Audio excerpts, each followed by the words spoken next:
lovers! Let's make rice and beans with orishirishi stew. This stew is different, one of its kind. And of course, I have gist for you today as well. So let's rock and roll. Do you know this actress called Efe Irele? I don't know if I'm pronouncing his surname correctly. Her gist don full TikTok and X like say tomorrow no day. Normally, Efe is a very low-key person, a correct Edo babe that doesn't like controversy or complicated lifestyle.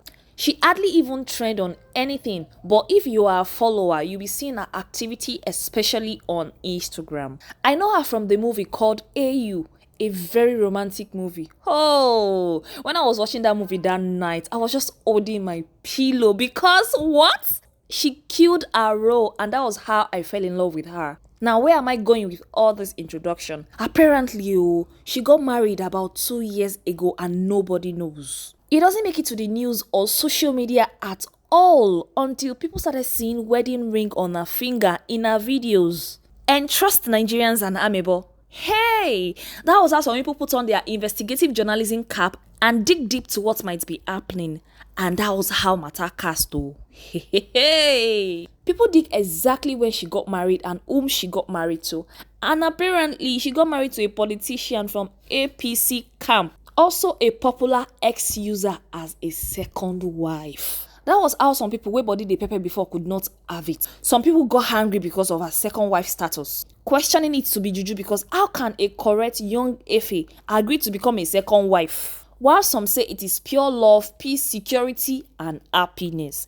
I mean, look at Virginia Daniels. She was 18 when she became the fourth wife, I think. She had 2 kids now, and she's doing well and happy with her family. But if you see insult and reign of mockery on Efe, you will pity her. I wonder if it is a crime to become a second wife.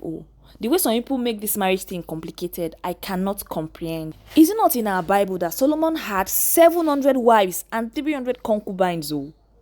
But wait first, how can one man have 700 wives? Which strength would you have to be faithful? Another example is David. He has many wives as well. I feel hypocrisy smells too much in our society. All in all, if somebody is happy with her life and her marriage, who are we not to be happy with her? Anyway, I hope you're going to try this rice and beans with this stew. You might not eat yours with rice and beans. You might eat yours with yam, potato, plantain. Just be creative. It depends on what you want to eat. And do not forget to subscribe to this channel for more amazing content like this. It encourages me to keep producing videos and keep teaching and bringing correct, better, ogbonge, hot gist for my lovers. Please do share and like. And also, if you want to share your view, you can share your view in the comment section. I love you and I'll see you soon. Bye.